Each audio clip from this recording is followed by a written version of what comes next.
Olá, meu nome é Lineu Neiva Rodrigues, eu sou pesquisador da Embrapa Cerrados na área de recursos hídricos e irrigação. Meu convite para vocês hoje é para a gente fazer um caminhar, aí uma passada sobre esse tema água na agricultura, que é um termo muito diverso e diferente, por exemplo, de água na indústria, de água para uso urbano.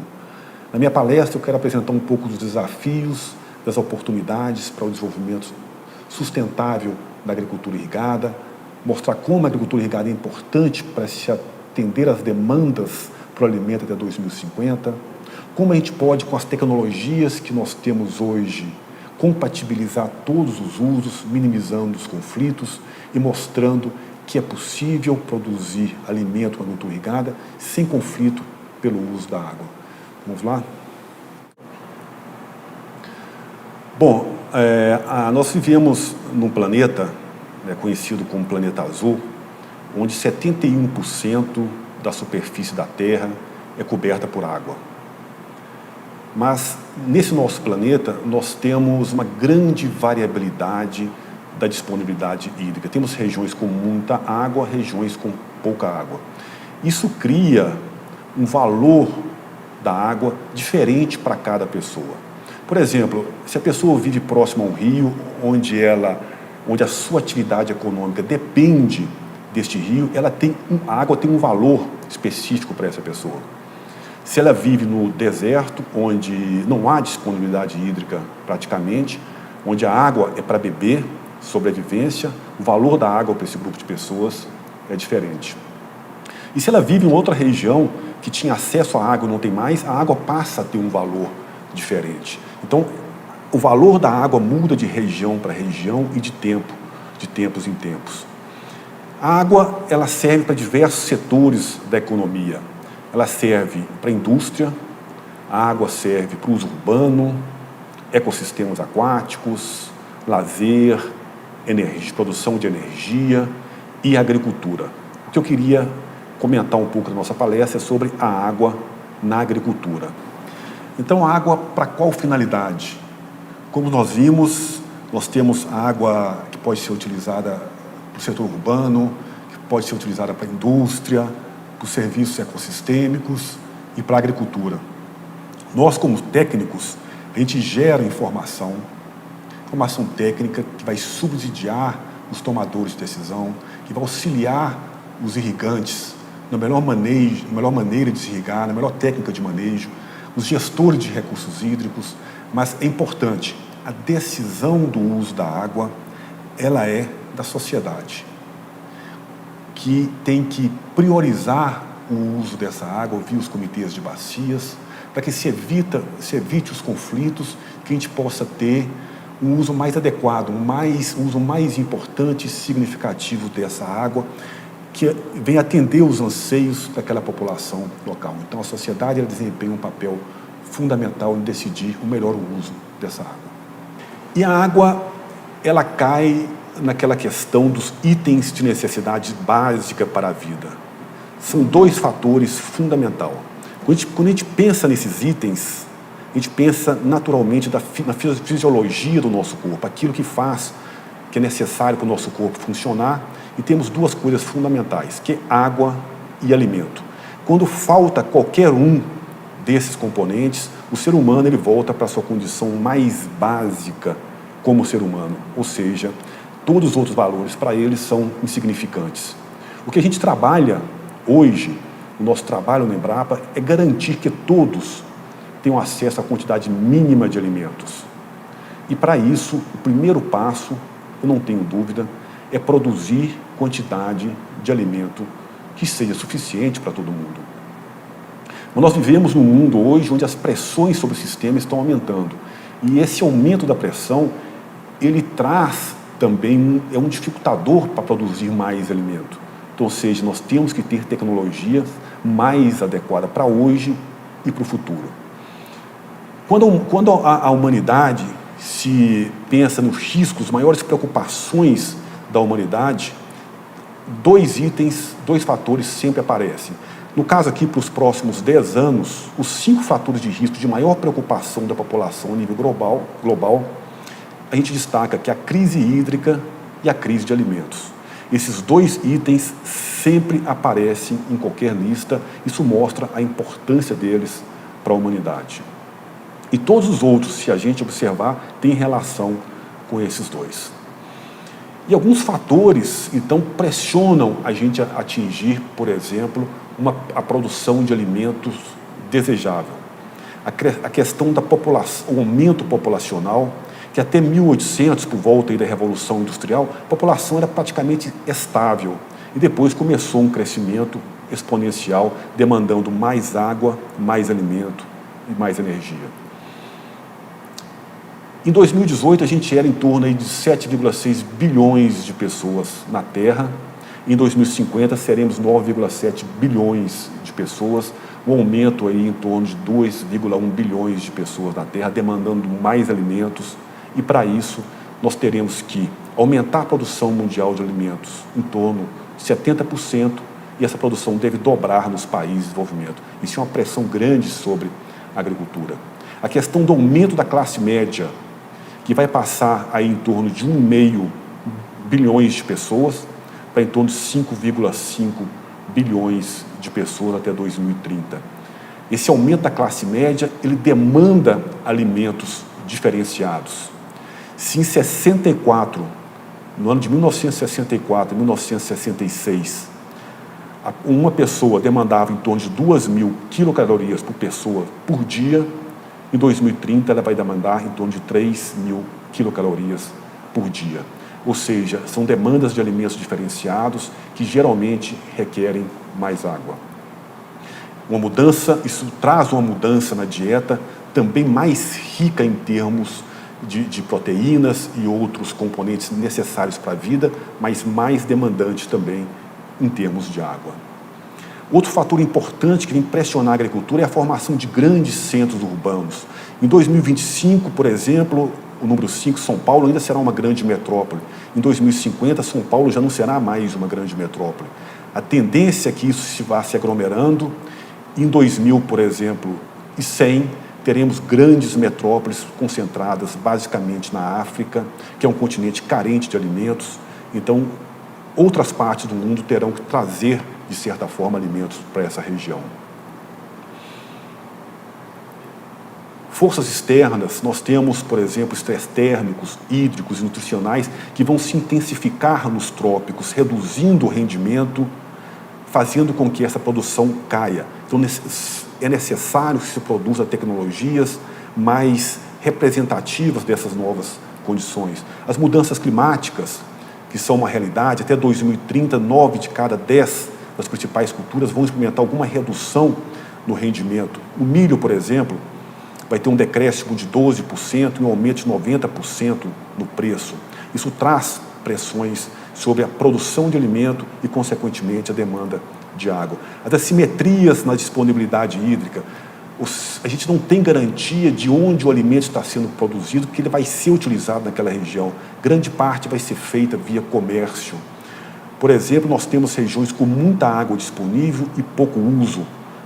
Norte da África, pouca água disponível, recursos hídricos renováveis, irrigação relativamente grande e uma projeção de crescimento. Isso vai causar um conflito pelo uso da África, pelo uso da água.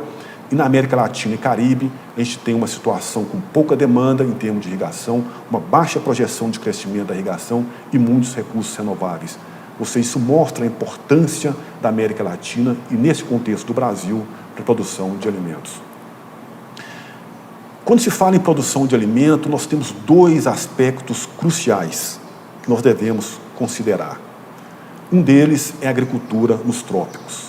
Não se pode pensar em atender a demanda de alimentos do mundo sem pensar na agricultura nos trópicos e, nesse contexto, sem pensar no Brasil, que é o terceiro maior exportador, o principal exportador de café, cana-de-açúcar, laranja. A agricultura representa em torno de 28% do nosso PIB, 37% da mão de obra, 47% das exportações. O Brasil é um país agrícola e é um importante componente dessa questão da produção de alimento, um importante player. E outro aspecto importante que a gente tem que lembrar para atingir essa demanda para o alimento é a irrigação.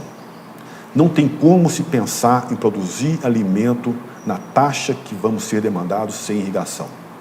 E a irrigação, ela difere, a agricultura irrigada, ela difere da agricultura de sequeiro em alguns aspectos. Por exemplo, ela é mais intensiva em uso de todos os recursos, mas principalmente em relação à água e à energia. Água, energia e alimento, eles são altamente interrelacionados e um depende do outro. Por exemplo, se pegarmos a linha azul que conecta energia e água, a gente observa que 55% dos custos de operação da infraestrutura da água é energia. E, por outro lado, 15% da água utilizada é para a produção de energia. Então, existe uma relação muito forte. Em 2050, prevê-se um aumento de 80% do uso da energia, 55% de água e 60% no crescimento de alimento. E como essas relações vão ficar, é muito difícil a gente prever. Mas uma coisa é certa, isso traz riscos à oferta hídrica, a disponibilidade, a qualidade, custo, acessibilidade e estabilidade. Então, essa relação tem que ser observada em qualquer planejamento estratégico visando segurança hídrica e alimentar. Outro fator importante que mostra a importância da irrigação nesse contexto da produção de alimento é o que a irrigação, a implicação da irrigação nessa redução da variabilidade da produção. Por exemplo, em amarelo, o triângulo amarelo mostra uma agricultura de sequeiro. A gente pode observar que a produtividade é muito variável de ano para ano, já que essa produção depende especificamente da chuva, que é muito incerta de ano para ano. O azul mostra a irrigação, a agricultura irrigada, que traz muito mais estabilidade. De 85 a 2005, a produção global de alimento cresceu 28%. Desse total, apenas 8% foi em razão da expansão da área plantada e o restante, 20%, em decorrência do aumento da produtividade. A produção, o impacto da irrigação na produção também é fantástico. Se a gente pegar o caso do milho, observando o ano de 78 a 94, hoje essa questão não mudou muito. Naquela época, a produtividade nacional era em torno de 3 toneladas por hectare, mas nós já poderíamos produzir naquela época 16 toneladas por hectare de milho, ou seja, um gap de rendimento aí enorme. E de 30% a 50% dessa variabilidade da produção é devido à falta de água e poderia ser suprido via irrigação. A irrigação ela é importante também quando a gente pensa na sustentabilidade ambiental. Nós temos que reduzir a expansão horizontal e fortalecer a expansão vertical. Nós temos que melhorar a eficiência. Nós temos que fazer um melhor uso dos recursos, intensificar a agricultura e, nesse sentido, a irrigação é de fundamental importância. Seria necessário expandir a área de sequeira em cerca de 250 milhões de hectares para se obter uma produção equivalente à produção média adicional que é proveniente de áreas irrigadas. Então, a agricultura irrigada traz, além do benefício de estabilizar a produção, tem embutido esse benefício ambiental também. A irrigação traz também não só benefícios em termos de produção, mas também benefícios ambientais significativos. Como, por exemplo, de 1977, nós tínhamos uma área plantada em torno de 40 milhões de hectares. Em 2010, essa área era em torno de 50 milhões de hectares, uma variação de 20,7% aí na área plantada. O aumento da população foi consideravelmente grande, aumento da demanda, que a gente vai voltar a falar um pouco depois nesse slide, no final. Então, a área plantada aumenta 27,7%. Isso é graças às tecnologias que foram desenvolvidas, manejos diferenciados, mas dentre essas tecnologias nós temos a irrigação. Mesmo com todos esses benefícios da irrigação, nós temos só notícias ruins, geralmente. Por exemplo, cerca de 60% dos 20 mil hectares da área irrigada oeste da Bahia terão a irrigação suspensa por 90 dias, prejuízos econômicos da ordem de R$1 bilhão. Isso devido à falta de água, que na verdade é muito mais uma falta de um bom gerenciamento e de um bom planejamento do uso desses recursos hídricos. A irrigação é certa, ela faz um uso intensivo de água, senão a gente não tem dúvida disso. Mas como eu vou mostrar nos próximos slides, nós temos muita água para ser utilizada e podemos gerar um grande valor econômico e dar sustentabilidade ambiental e social para a população que depende desse recurso e da agricultura irrigada. Falar de irrigação em alguns lugares hoje é quase proibido e falar de pivô central é muitas vezes motivo de pânico. Porque pensa-se que o pivô central usa muita água, mas ele usa muita água porque ele irriga uma área extensa e produz uma grande quantidade de alimento. Quanto de água que a gente utiliza, por exemplo, que é muito? A gente pega esse gráfico, que é uma simulação de 30 anos, aqui nós temos a frequência de uma determinada demanda ser igualada ou superada.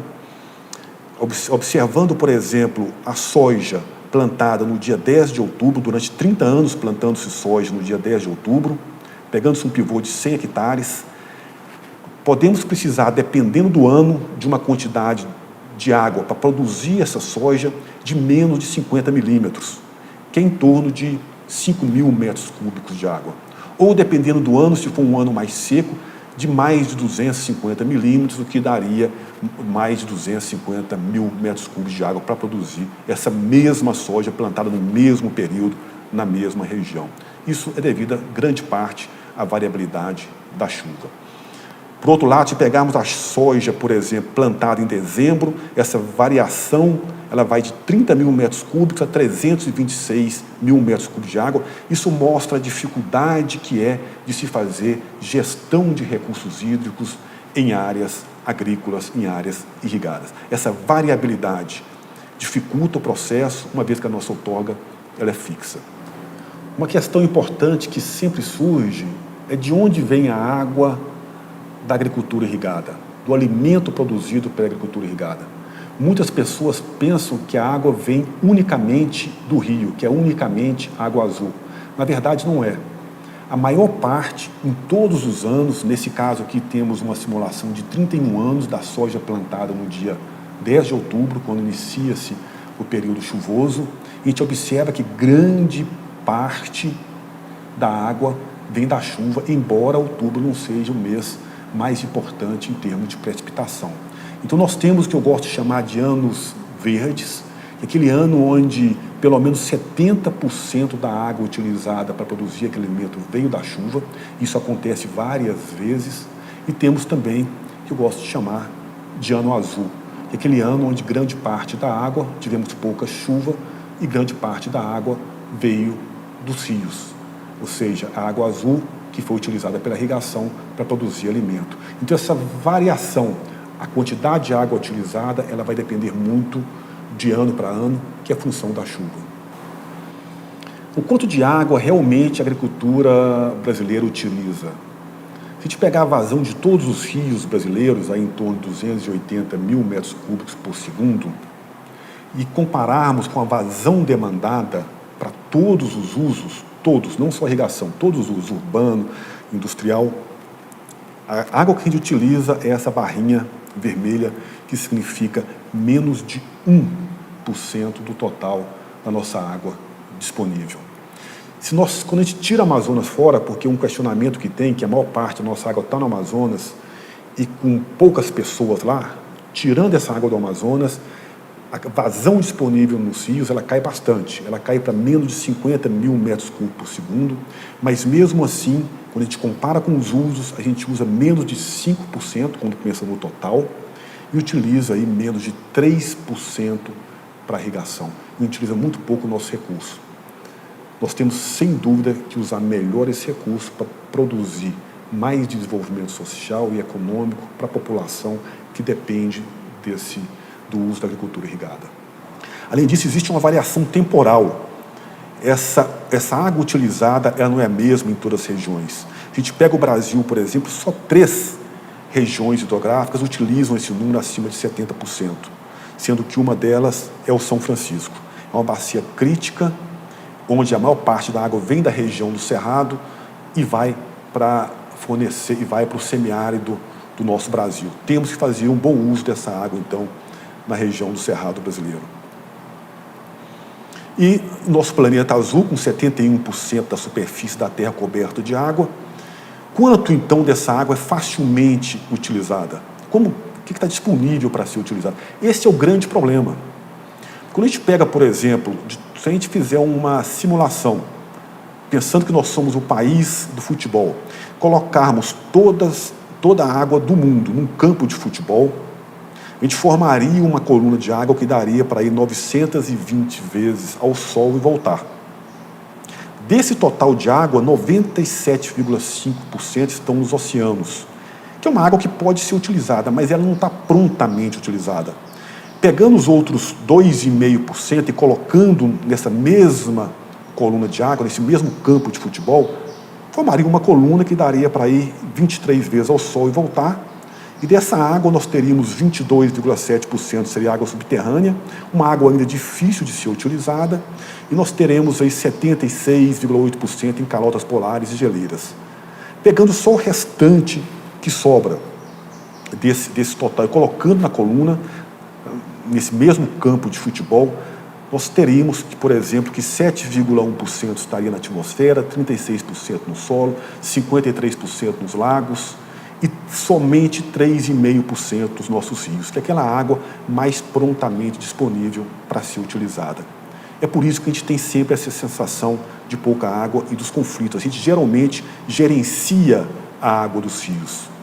Como exemplo, para ficar mais claro, pegando-se uma garrafa PET dessa de 350 ml, pensando que isso represente toda a água do mundo, e que 1 ml representa em torno de 20 gotas, a água de todos os nossos rios representaria 3% dessa gota, que é muito pouco, e do total de água disponível nos rios do mundo, 45 mil quilômetros cúbicos de água, azul renovável, 12 a 18% dessa água está no Brasil. Então nós somos um país rico em água, temos que utilizar melhor esse recurso, mas não significa que não temos problema. Eu não queria, nessa minha fala, deixar aqui uma cultura de desperdício de água. Nós temos regiões críticas, onde nós temos que ter um olhar diferenciado.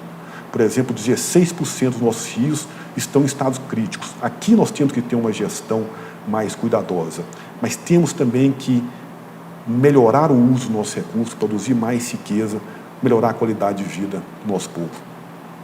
O que pode ser feito, então, para melhorar o uso da água na agricultura? O que nós temos feito? Primeira coisa, a gente pensa muito no rio, no curso d'água. Pensamos muito no usuário, em um usuário específico.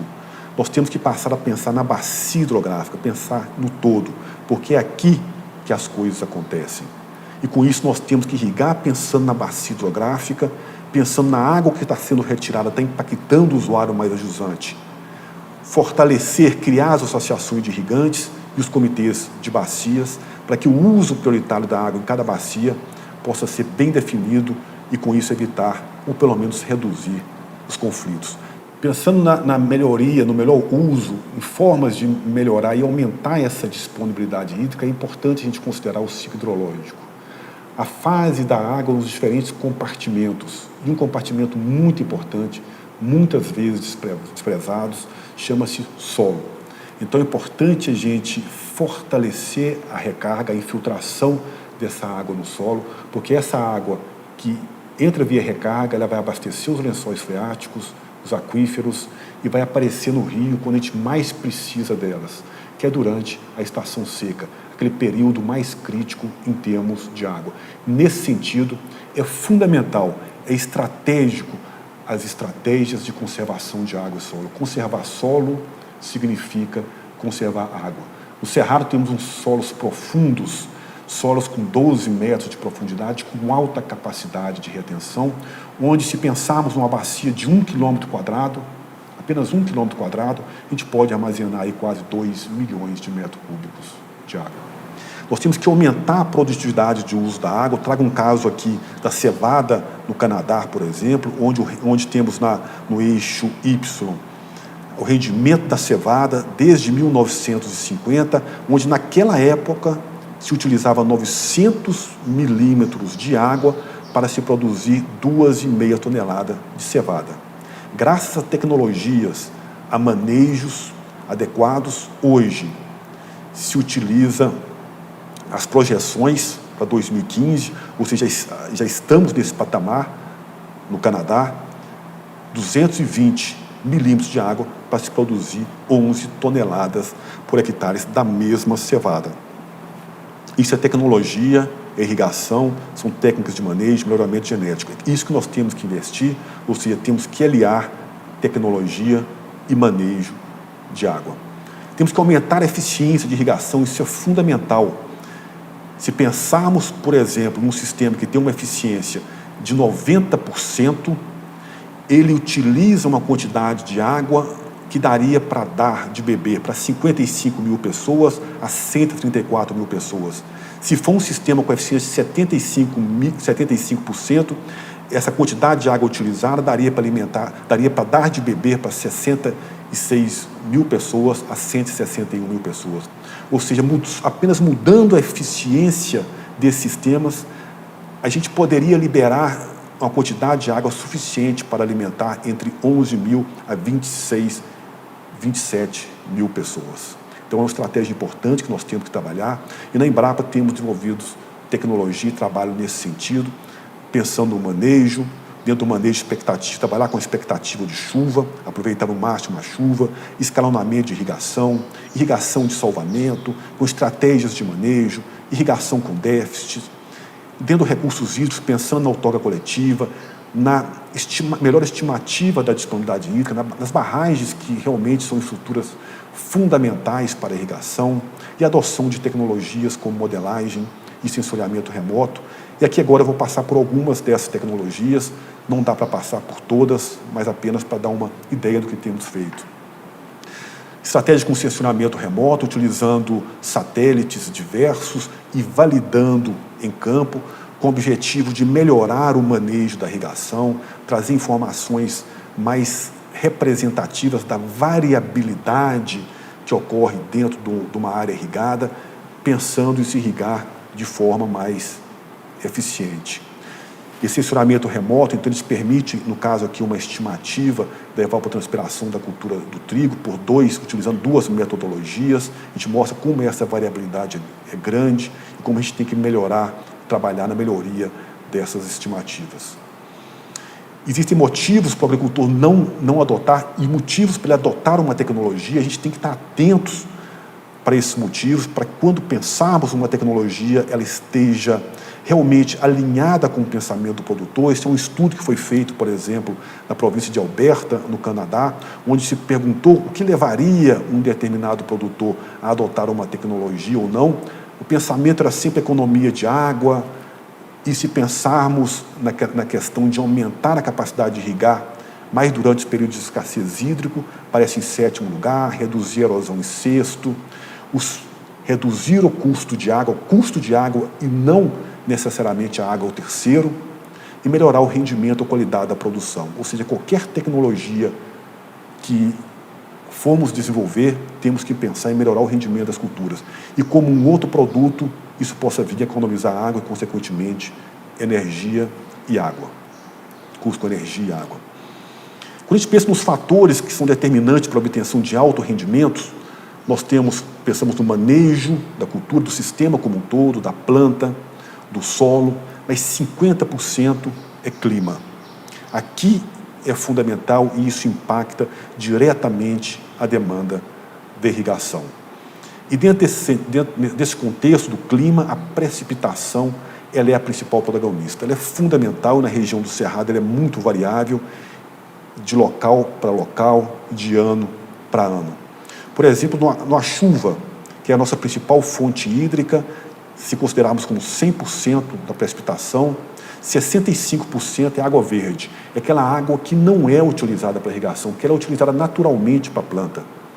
Ou seja, qualquer água que cair numa determinada região, ela vai ser utilizada pela vegetação natural, por florestas, pastagens, agricultura, áreas úmidas. E essa parte da agricultura, depois que utiliza a água azul, que tem disponível dessa água para ser utilizada para a agricultura, em torno de 35%, e que uma parte dela volta também para os cursos d'água.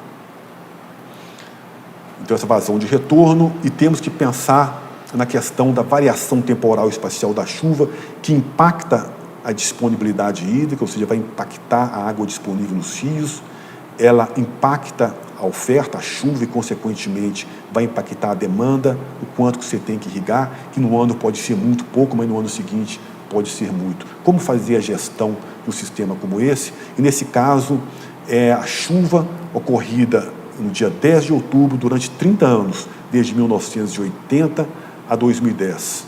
O que é amarelo significa não chuva, outras cores significa que houve alguma quantidade precipitada. A gente observa a variação que existe entre um ano e o outro, destacando, por exemplo, neste ano aqui, onde ocorreu pouca chuva, um grande veranico, e com isso, com certeza, teve um impacto na produção. E essa chuva ocorrida, então, nesses 31 anos da soja plantada em outubro, nós fizemos uma simulação, observamos que ela está caindo ao longo do tempo, e aí nós passamos, a curiosidade foi o que está acontecendo com os outros meses estratégicos para o plantio, para a agricultura de sequeiro irrigado na região do Cerrado. Por exemplo, pensando em 10 de outubro, 10 de novembro e 10 de dezembro. O que acontece com a chuva? Nós observamos que em todos esses períodos a chuva vem caindo e caindo aí em quantidades significativas, o que impacta o sistema hídrico como um todo. Analisamos a demanda, como é que está aumentando, o que aconteceu com a demanda, e observamos que nesse mesmo período a demanda aumentou. E ela aumentou também de forma significativa, e esse balanço, então, ele passa a ser um pouco negativo, e talvez por isso a sensação do produtor que hoje a gente tem menos água no sistema, menos água disponível para a agricultura irrigada. E com isso nós geramos modelos, como neste caso, com o modelo de simulação de estratégias de irrigação, onde consideramos solo, consideramos cultura, irrigação, clima, e com isso simulamos diversas situações, analisamos uma base de dados muito grande para trazer algumas conclusões que vão servir para gestores e mesmo para os tomadores de decisão de maneira geral. Esses modelos, eles utilizam dados de solo, dados da planta, informações básicas da planta e também do clima para que sejam rodadas essas simulações. Neste caso, por exemplo, numa simulação da soja plantada no dia 10 de outubro, a gente observa um componente importante, chamado precipitação efetiva, ou seja, quanto da chuva que realmente ficou disponível para ser utilizada para a cultura. Essa área em cinza é o quanto que precipitou, o quanto que choveu.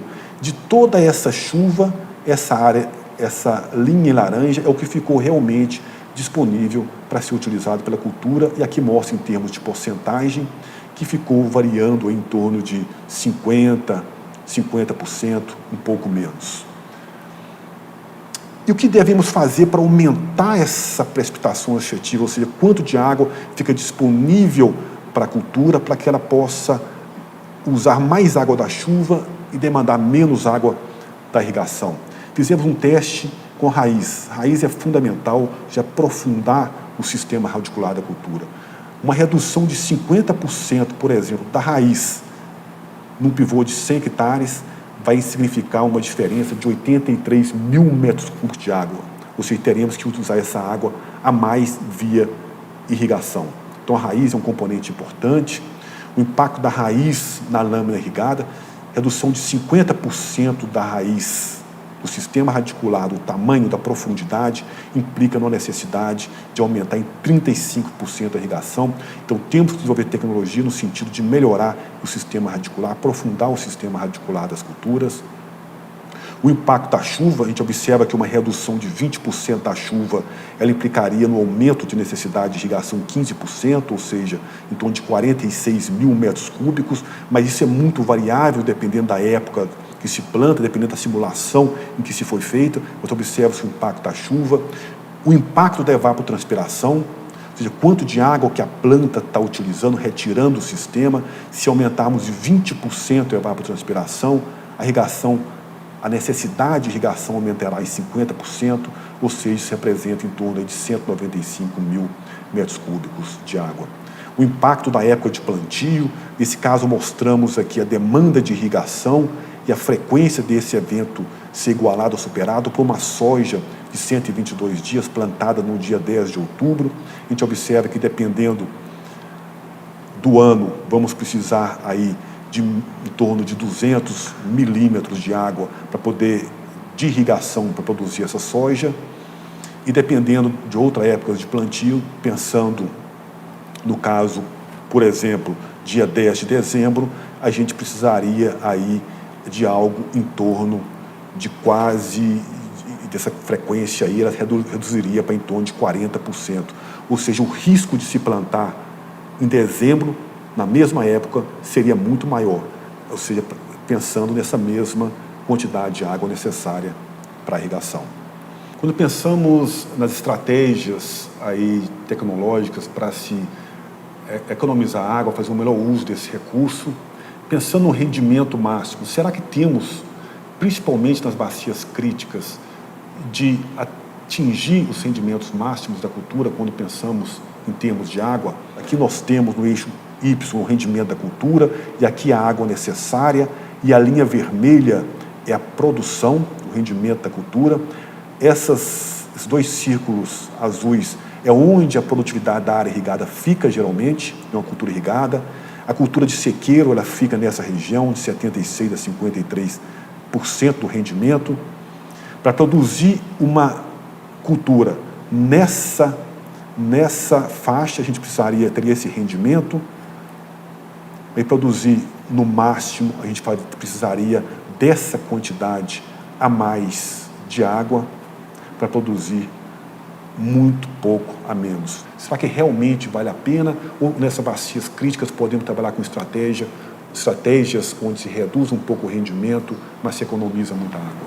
Irrigação de salvamento, isso é uma estratégia importante em bacias já com problema de água. Quando irrigar, pensando que já não temos água suficiente para todo mundo, então podemos dividir a cultura em fase, estabelecimento vegetativo, floração, formação da colheita e maturação, como fizemos neste caso.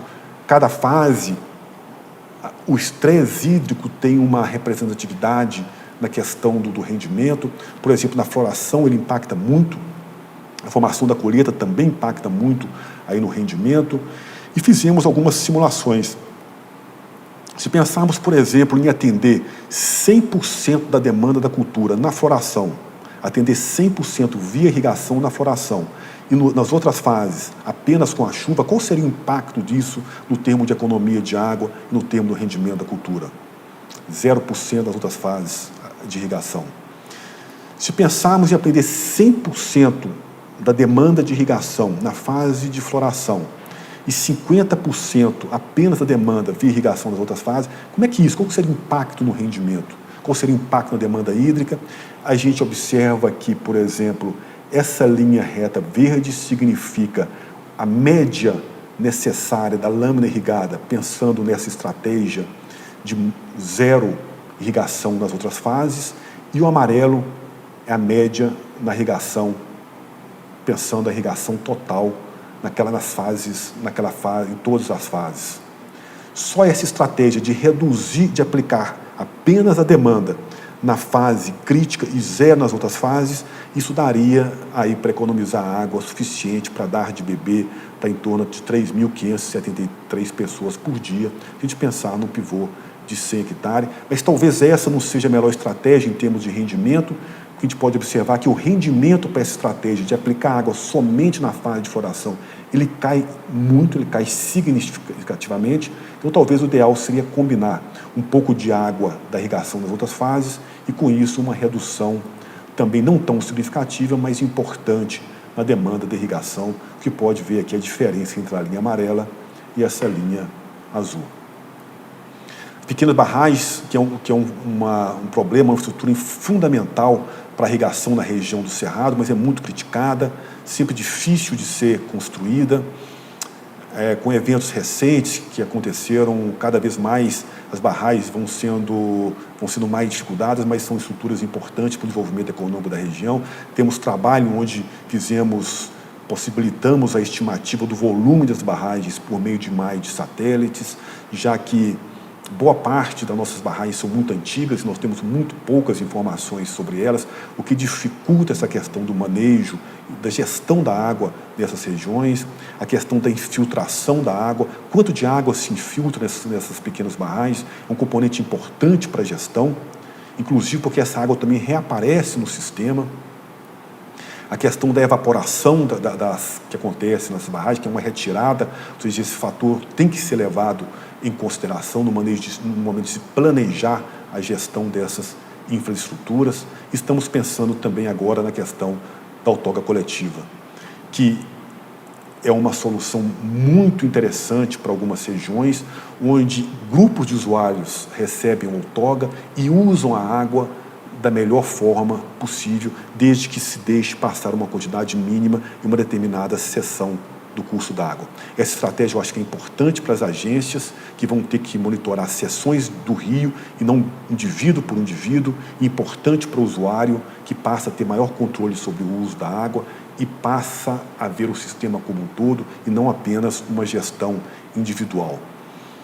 Nesse sentido, nós estamos trabalhando com um sistema de suporte à decisão, com o objetivo de olhar a bacia como um todo, para dar suporte a essa questão da outorga coletiva, que é uma estratégia de gestão muito interessante. Então, nesse sistema, a ideia é que se faça o manejo da irrigação de todos os usos acima de uma determinada seção do rio, enviando mensagens pelo celular do produtor o quanto ele precisa de irrigar, no momento de irrigar, mas também indicando quem mais precisa de irrigar além dele. Ou seja, ele vai ter informação dele e dos outros usuários, da demanda total de água que vai ser necessário e de quanto de água que tem disponível. Isso é informação importante, pois as associações de irrigantes vão poder fazer essa gestão compartilhada com via um sistema de suporte à decisão que vai trazer informações de demanda e de disponibilidade hídrica. Estamos trabalhando também numa unidade de referência de manejo de água com o objetivo de trazer informações qualificadas para o produtor, indicando sensores, coeficientes técnicos para as novas variedades lançadas pela Embrapa, pelas parceiras, e essas informações vão ser de muita utilidade no manejo da irrigação, e manejando-se bem a irrigação, com certeza teremos um uso mais eficiente dessa água e também uma economia significativa desse recurso. Então, é um trabalho que estamos iniciando, um projeto apoiado também pela FAP e pela Fundação de Apoio à Pesquisa do Distrito Federal, onde a gente espera aí gerar coeficientes importantes para o agricultor. Para finalizar a minha palestra, eu gostaria de falar duas coisas importantes. Irrigamos muito pouco, apenas 7 milhões de hectares, isso representa em torno de 3% da área plantada no Brasil, se considerarmos pastagem. Existe uma previsão do estudo feito pelo Ministério da Integração, hoje MDR, junto com a Exalc, que mostra que a gente tem um potencial irrigável de irrigação em torno de 61 milhões de hectares. Ou seja, temos muito a crescer e temos água disponível para isso. Para fazer uma comparação, se pegarmos os 10 estados que mais irrigam nos Estados Unidos, se pegarmos o primeiro deles, Nebraska, com uma área de em torno de 200 mil quilômetros quadrados, irrigando 3 milhões de hectares, ele irriga mais do que todo o estado de Goiás, que tem uma área 1,7 vezes maior do que esse estado. A irrigação de Goiás é 20% da irrigação que se pratica em Nebraska. A gente tem muito mais água do que eles, muito mais terra, muito mais oportunidade de se fazer agricultura. Temos agricultura irrigada. E água para qual finalidade? Então, uma das mensagens dessa palestra é que essa decisão é da sociedade. A sociedade tem que priorizar esse uso, saber como que ela quer utilizar. É água para alimento?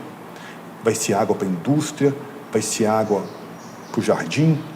Eu penso que nós temos água para todos esses usos. Temos que ter uma boa gestão e um bom planejamento.